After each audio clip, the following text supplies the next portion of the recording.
On Minnesota Live, we like to talk about birds. We like to learn about birds. We like to learn about how to feed our outdoor feathered friends. So last week, the DNR released its spring waterfowl population count for the year. Here to break down some of the findings is migratory game bird specialist Nate Huck with the DNR. He joins us via Zoom. Hi, Nate. How are you? Not too bad. How about yourself? Doing pretty well.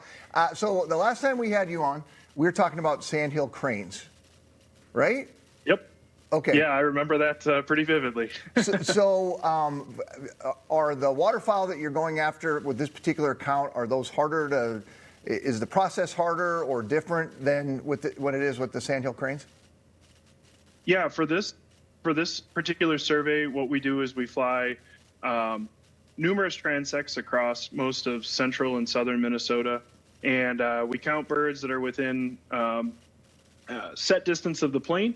And then we actually have some ground crews that go through behind and kind of double check those, because we know when you're flying 100 miles an hour, 100 feet off the ground, you're probably not seeing and counting everything. And so we have those to kind of correct those counts. So the DNR does this count every year?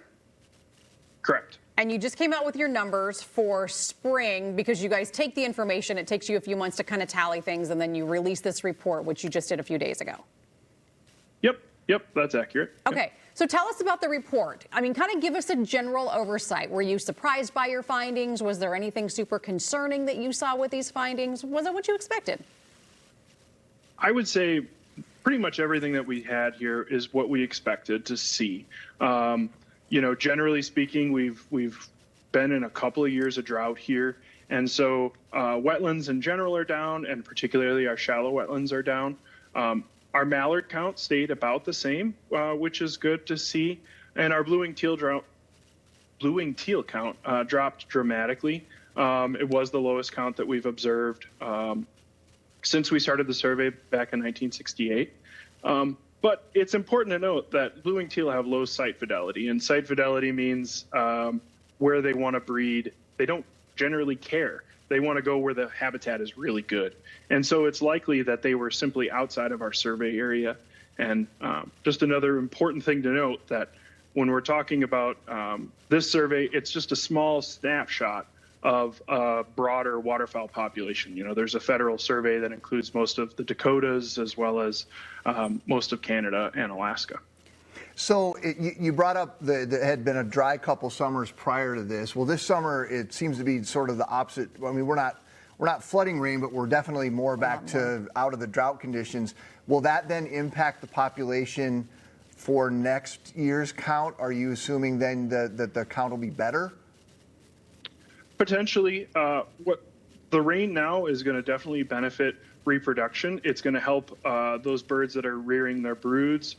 Conditions will be good for them, and so hopefully we have good reproduction, and then we'll see, you know, what next year brings. Hopefully, you know, it takes a full year to stay out of a drought, and so there's no guarantees that we don't have snow or we don't get any snow this winter, or you know, could be the opposite. We could have great, you know, snow and great wetland conditions next year. Nate, let's go back to the blue-winged teal population. You said that it's the lowest it's been since the late 60s. But you said it's not really concerning. And then you mentioned the studies that are done in North Dakota and other parts of the country. So do you look at those other studies and maybe the numbers are better there this year than they were last year, and so it kind of offsets what we're seeing in Minnesota? How much do you take those other surveys into account?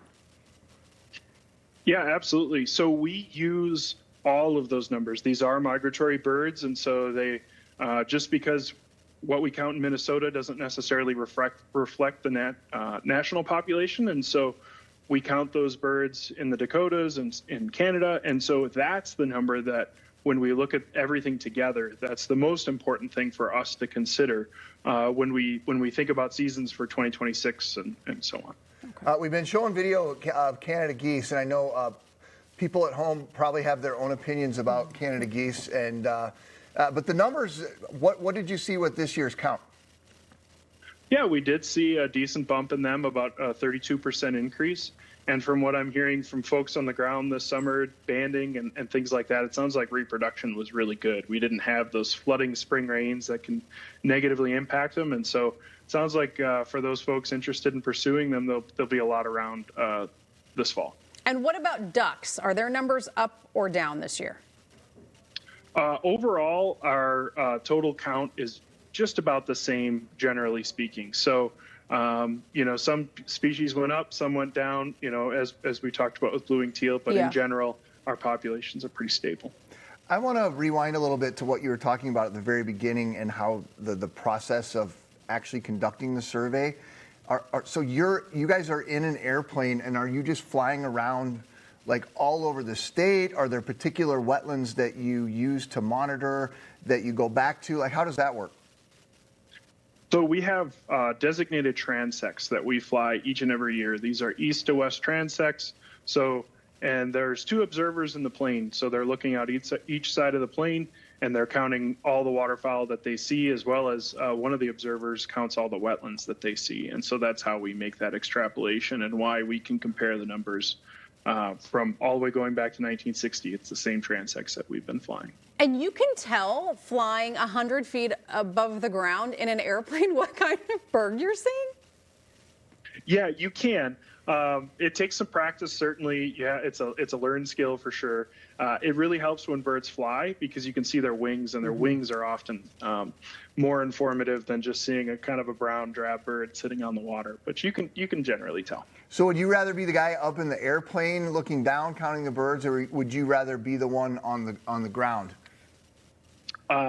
Yeah, I'm an on the ground person. I don't do well with airplanes. I generally get pretty airsick. So I'm thankful that we have other folks that are capable of that task and willing to do it. Well, that sounds fun. Interesting work too. Nate, good to talk to you again. Yeah, thanks for having me. Have a good rest of your day. We will post the DNR's waterfowl report for you on MinnesotaLive.com. Can't believe they can spot Yeah, the birds. I want to be the guy. I want to be up in the plane. That would be so cool. Oops, I got that one wrong. That's actually not a duck. That's a crane. I don't know. No, you would. It would be don't- hard to get the duck and the crane. teal. Yes, The teal one would be yes, tough. yes. The blue. You got a problem if you can't tell the difference between a duck and a crane. I just was thinking of one of the other ones he was talking I know. about. I got you. All right, we're a little goofy this morning. Coming up.